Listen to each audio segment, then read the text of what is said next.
दोस्तों मैं शैलेश कुमार, आप देख रहे थे मेरे साथ शॉर्ट ट्रिक। तो हमने शॉर्ट ट्रिक की बहुत सारी वीडियो अपलोड कर चुके हैं और आप उसे अच्छे से देखिए। और अगर आपको अच्छी लगती है तो अपने दोस्तों को बताएं, आगे बढ़ाएं हमारे चैनल को और आप भी खुद आगे बढ़ते रहें। क्योंकि अगर हमें क्वेश्चन शॉर्ट ट्रिक आती हैं तो हम काफ़ी बच्चों से कुछ ही सेकंड में बहुत आगे निकल जाते हैं। जैसे क्लास में आपसे क्वेश्चन पूछा, आप उसका आंसर जानते हो क्योंकि आपने उसे शॉर्ट ट्रिक अप्लाई कर दी, तो उसका आप जवाब बहुत आसानी से और जल्दी से दे सकते हो।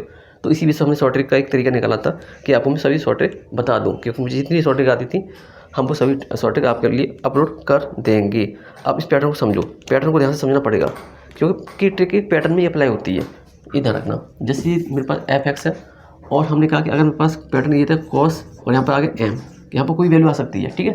तो इसे हम ट्राई कर लेते हैं। मैंने कहा साइन एक्स, अगर एम की वैल्यू पाई से छोटी है, क्या है, पाई से छोटी है, तो हम क्या कहेंगे, क्या लिखेंगे, इसका आंसर क्या आएगा, इसकी रेंज आएगी कॉस एम और 1 आएगी, ठीक है। कॉस एम और 1, ध्यान रखना, इतना तुम ध्यान रख लिया। तो अब इसका एक और पैटर्न समझो।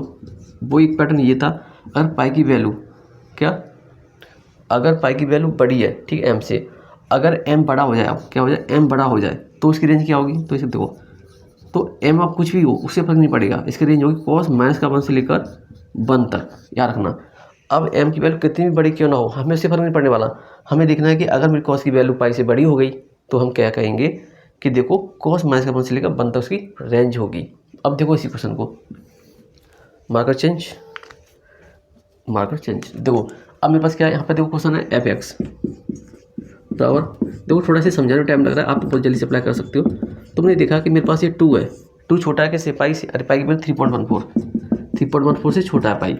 तो हमने बोला कि अगर ये छोटा है तो हमारे पास रेंज क्या होगी, cos 2 और 1, आंसर खत्म, ये इसका रेंज हो गया। सिंपल था, आसानी से मैच करो। छोटा है तो हमने क्या बोल दिया, cos 2 1, यहाँ पे यही तो बोला था अगर ऐसा पैटर्न आए तो तुम क्या लिखना है, cos m और 1, तो cos 2 और 1। चलो इसका एक और क्वेश्चन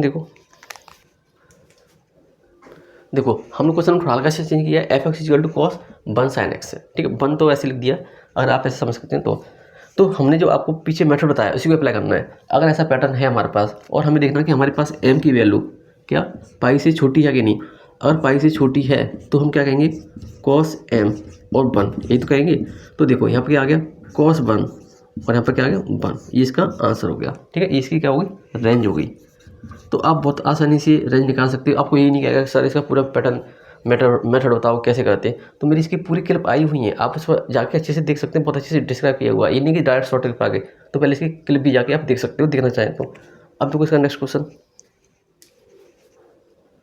देखो अब मैंने cos 4 sin x कर दिया, cos 4 sin x कर दिया। तो आप इसे समझ लो कि सर देखो मेरे पास जो m की वैल्यू थी अब वो बड़ी आ गई किससे, पाई से, क्योंकि पाई की वैल्यू 3.14 से 4 बड़ा होता है, हाँ जी। तो आपने क्या कहा कि सर अब मुझे कोई फर्क नहीं पड़ने वाला क्या है m की वैल्यू, बस मेरा क्या cos -1 से लेकर 1 तक इसका आंसर होगा। इसकी क्या होगी, रेंज हो गई। ध्यान रखना, बहुत आसान सवाल था, ठीक है। आप देखते हैं नेक्स्ट क्वेश्चन इसका। इस क्वेश्चन का जवाब आप कमेंट के अंदर देंगे।